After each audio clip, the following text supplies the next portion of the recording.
Hindi sila titigil hanggat hindi nila na ituturo kay Bongbong Marcos, hanggat hindi nila napapaniwala ang taong bayan na si Bongbong Marcos, yung presidenteng nagsiwalat ng flood control anomalies at ng korupsyon sa gobyerno, ang siya palang utak. Nag-iisip ba kayo?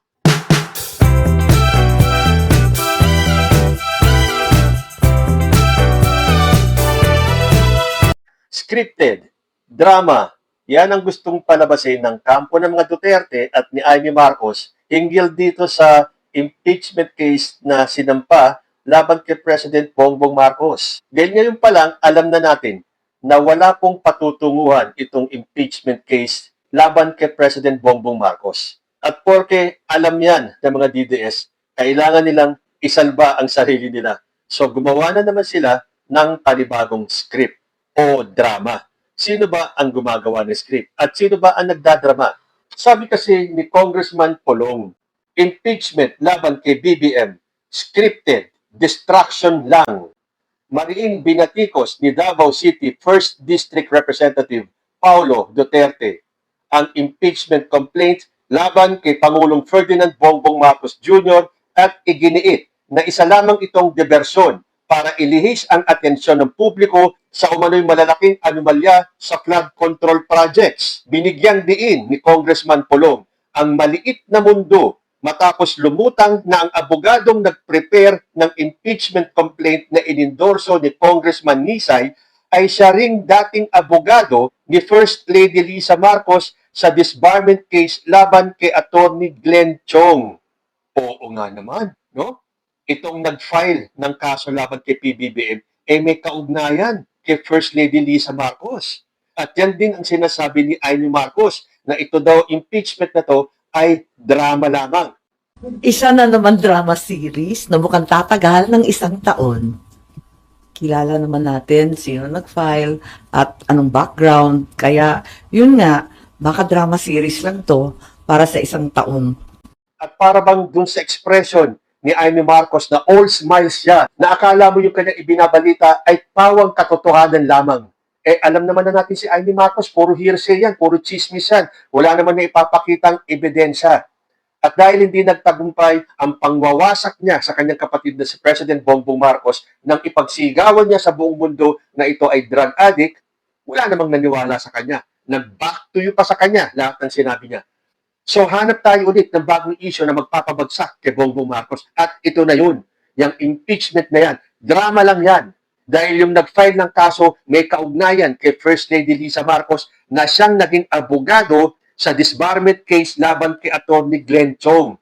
Ang tanga naman at ang bobo ni First Lady at ni President Bongbong Marcos, nag-file sila ng peking impeachment case. Tapos, halatang-halatang mabubuko kagad na yung nag-file ng kaso ay may kaugnayan o naging abogado ni First Lady Lisa Marcos. Ganun yun, ano?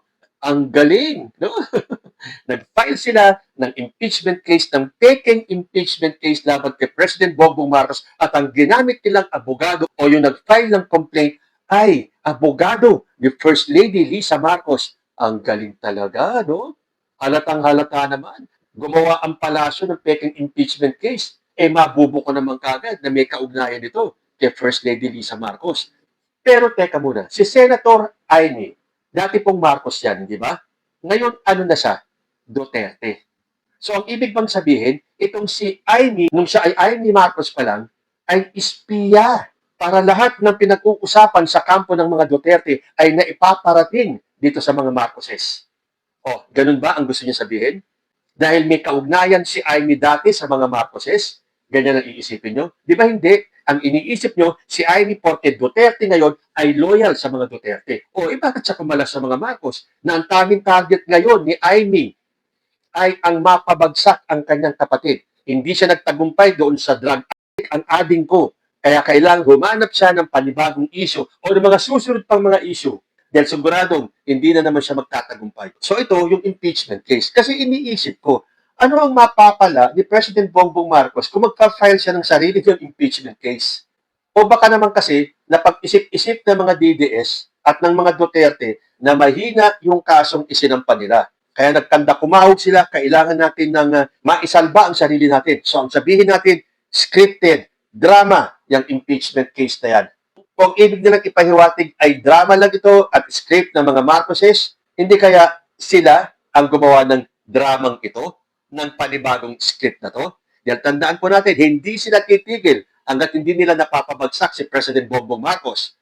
So gagawa at gagawa sila ng issue, ng marami pang susunod na mga issue kasi hindi po sila magtatagumpay. Ang sabi ni Pulong, ginawa daw itong pekeng impeachment case na to, parang diversionary tactic para daw makalimutan ng taong bayan ang issue ng flood control anomalies. Eh bakit may nakukulong na ngayon? Bakit may naaaresto na? Nanonood ba kayo ng balita? Hindi ba't na-issue na ng warrant of arrest si Bong Revilla? At may mga susunod pa. Sino? Si Jigo Estrada, si Saldico, at marami pa. Kayo ang gusto nyong ilihis ang katotohanan na umuusad itong investigasyon sa flood control at sa korupsyon sa gobyerno natin. Inililihis nyo ang usapan para mailayo ang mga kaalyado ninyo o kayo mismo dito sa mga anomalyang ito. Kung saan sinasabi na kayo di umano ay kasangkot din. Hindi ba si Pulong Duterte sa 51 billion at si Amy Marcos dito sa Ilocos? Hindi kaya sila gumagawa ng ganitong diversionary tactic para mapagtakpan naman yung kanilang pagkukulang o yung kanilang pagkakamali o yung kanilang mga anomalya. Kasi pag-file pa lang nung kaso ng impeachment case laban kay President Bongbong Marcos, ang dami nang nagsalita. Mga abogado, mga hindi abogado, mga simpleng tao lang, at nakita kagad na mahina po itong impeachment case na inihain laban kay President Bongbong Marcos. Tapos ngayon na nakita ng sambayan ng Pilipino na mahina itong impeachment case na to, babalik na rin nyo agad, sasabihin nyo na diversionary tactic na ang mga Marcos ang gumawa ng bagong script na i-impeach ni BBM ang sarili niya. Sa tingin ninyo, kung gagawa ng ganito ang mga Marcoses, na magbubulid ng kasinungalingan ng peking impeachment, gagamitin nila yung abogadong, naging abogado ni Lisa Marcos. Mag-isip naman kayo. Hindi ganun kabobo ang mga Pilipino na gusto nyong palabasin. Hindi po sinabi ninyong, oy, may kaugnayan kay Lisa Marcos yung abogadong nag-file ng impeachment complaint. Kaya yan ay drama lang, scripted lang. Aba, hindi ba posible na kayo ang gumawa ng issue na yan? At hindi ba po pwede na itong abogadong nag-file ng impeachment case ay ayaw na sa mga Marcoses tulad ng pag-ayaw ni Amy sa mga Marcos at siya ay Duterte na? Hindi ba po pwede itong naging abogado ni Lisa Marcos ay ayaw na sa mga Marcoses at gusto na sa mga Duterte? At porque alam niyo na itong abogadong ito ay may kaugnayan dati kay Lisa Marcos, siya ang ginamit nyo para mag-file ng impeachment case laban kay President Bongbong Marcos dahil ang daling gawan ng palusot kung sakaling mapansin nila na ito ay so-so lang na impeachment case. O pwede rin namang sinadya ninyo na mag-file ng walang katuturan na impeachment case para ituro at ibalin na naman kay President Bongbong Marcos ang sisi.